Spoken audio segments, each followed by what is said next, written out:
cukup. Kalau perlu wakil rakyat ini nyontohin kepada rakyat.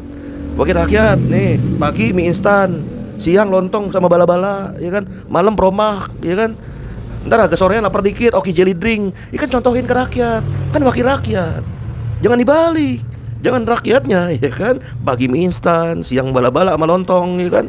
Terus sorenya oke jelly drink, malamnya promah, ya kan? Jangan rakyatnya. Rakyat itu bos. Wakil rakyat itu pembantunya rakyat, pelayannya rakyat. Kan nggak ngotak di situ, nggak ngotak. Subscribe media-media Islam daripada kita subscribe media-media maksiat.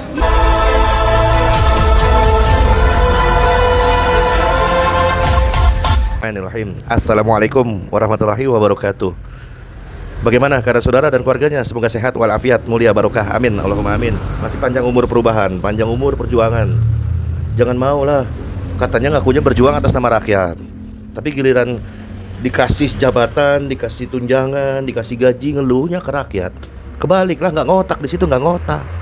Ada juga rakyat nih yang ngeluh, rakyat gajinya ada yang 1 juta sebulan, ada yang 500.000 sebulan, bahkan di beberapa daerah ada rakyat yang nggak digaji. Nah ini wakil rakyat ya ngeluh. Wakil rakyat bilang, ini namanya tunjangan beras. Tunjangan beras aja cuma 12 juta ya kan sebulan. Aduh, emang itu perut apa pabrik? Sebanyak segede apa itu perut? Soal beras aja ngeluh, soal tunjangan rumah aja ngeluh. Logikanya nggak masuk di sini, nggak ngotak di sini. Jadi jangan salahin rakyat kalau rakyat sudah apatis terhadap sistem demokrasi ala Barat Yunani kuno. Kalau logika wakil rakyatnya ini diduga kuat, seolah-olah terkesan dungu, ya kan? Dungu apa sinting, apa nggak punya moral, apa nggak punya etika. Kalau logika dungu seperti ini, mudah-mudahan mah nggak dungu ya, pinter. Kalau logika dungu ini, wakil rakyat dipiara terus, ya kan? Apalagi mengatakan kok 3 juta per bulan disamakan dengan kos, ya kan? 3 juta per hari. Aduh, udah alhamdulillah itu juga digaji. Kalau negara ini pakai sistem Islam kapa, itu pejabat, pemimpin nggak bakal digaji, nggak bakal digaji. Malah yang ada mengeluarkan uangnya buat baitul mal. Nah itu yang dilakukan oleh Ali bin Abi Thalib. Utsman bin Affan juga sama. Selama Utsman bin Affan radhiyallahu anhu sebagai khalifah, itu nggak sama sekali digaji. Karena sehari-harinya beliau radhiyallahu anhu ini usaha bisnis. Tugas pemimpin itu adalah kewajiban. Fungsi pemimpin adalah kewajiban, tidak dibayar. Kalau pemimpin sebagai institusi pelaksana syariah, ya kan, dibayar. Nanti sholat dibayar, nanti dakwah dibayar, nanti puasa Ramadan dibayar. Ya kagak begitu, kewajiban. Masa tunjangan 50 juta aja masih ngeluh, masa bilangnya nombok. Aduh. Tah ini videonya saudara.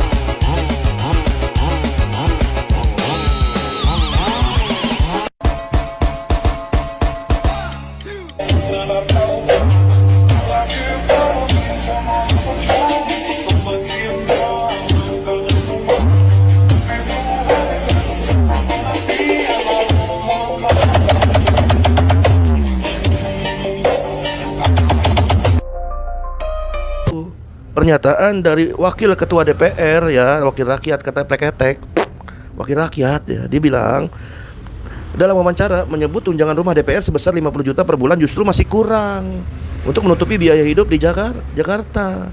Ya nggak usah di Jakarta, lu pindah aja sono ke IKN, ke hutan sono, ya kan?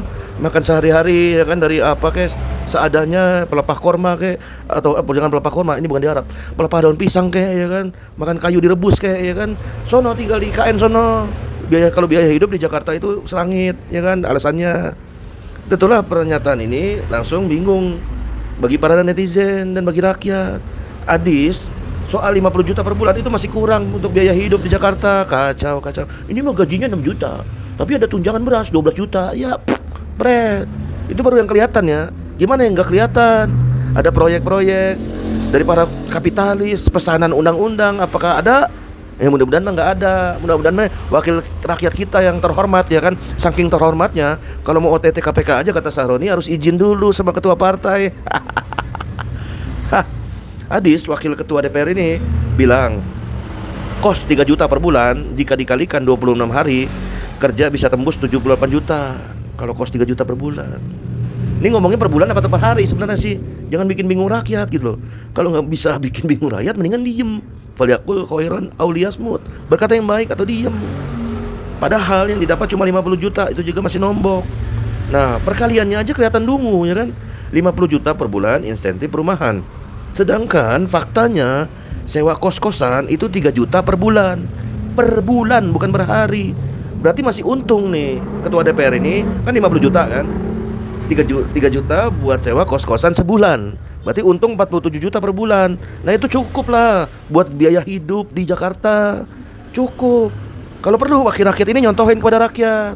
Wakil rakyat nih, pagi mie instan, siang lontong sama bala-bala, ya kan? Malam promah, ya kan? Ntar agak sorean lapar dikit, oke jelly drink. Ya kan contohin ke rakyat. Kan wakil rakyat. Jangan dibalik. Jangan rakyatnya, ya kan? Pagi mie instan, siang bala-bala sama lontong, ya kan? Terus sorenya oke jelly drink, malamnya promah, ya kan? Jangan rakyatnya. Rakyat itu bos. Wakil rakyat itu pembantunya rakyat, pelayannya rakyat. Kan nggak ngotak di situ, nggak ngotak, nggak masuk ke otak. Kalau fasilitas berasnya aja bahkan 12 juta per bulan dari wakil rakyat bisa melebihi bosnya, yaitu rakyat itu sendiri. Ya, perkalian 50 juta per bulan itu beda, ya kan? Dengan 3 juta per bulan kos-kosan beda. Kecuali kalau misalnya sewa kos 3 juta per hari. Ya, nggak ada di mana-mana 3 juta per hari itu sewa kos, nggak ada. Kecuali ya, ini simulasi aja. Kalau 3 juta per hari dikali 26 hari masa kerja itu baru bisa nombok. 26 hari kerja selama sebulan ya. Kos-kosan 3 juta sehari ya kan. Nah, itu baru nombok. Nah, kalau 3 juta kos-kosan sebulan ya nggak nombok, malah surplus ya kan. Buncit dah tuh perut. Ya risiko. Nggak usah jadi wakil rakyat ya kan. Ini kan jadi tukang minta-minta aja, ngeluh mulu ya kan. Ada tunjangan beras 12 juta per bulan. Keluarganya anggota DPR ini, wakil rakyat ini makannya berapa? Apa satu hari 2 karung apa gimana? Itu perut apa tempat sampah? Satu hari 2 karung. Kita asumsi ya, contoh kita simulasi. Makan katakanlah ya kan 12 juta per bulan ya kan. Itu udah lebih dari cukup ya. Nah, kalau beras harganya 25.000 per kilo. Nah, ya kan? Per bulan. Berarti per bulan dapat jatah 12 juta dibagi 25.000 per kilo. Sama dengan berapa kilo, Saudara? 480 kilo sebulan. Nah, kalau rata-rata keluarga DPR misalnya ada 10 orang, berarti setiap orang itu dapat jatah 48 kilo. Oh iya. Itu perut apa tempat sampah, ya kan? 48 kilo. Bicaranya kalau untuk kepentingan diri sendiri, ya kan? Ya nggak usah jadi ketua DPR.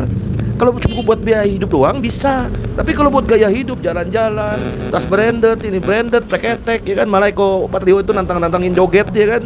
Disengajain joget, ya kan? Ya kalau gitu buat apa adanya demokrasi ala barat? Ya buat apa?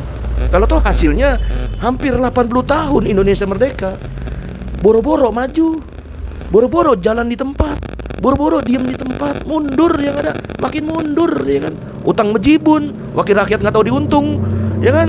Wakil rakyat pejabat-pejabat yang nggak tahu diri, ya kan? Udah numpang hidup di bumi Allah, udah numpang hidup di Indonesia, dipilih juga oleh rakyat, tapi kelakuannya nggak ngotak, ya kan? Ya buat apa demokrasi ala barat yang notabene udah dibilang bobrok sama pendirinya sendiri, ya kan? Aristoteles, Plato, Socrates dipertahanin. Ya buat apa terus dipertahanin? Padahal dalam Islam pemimpin itu teladan. Nggak usah banyak ngeluh, ya kan?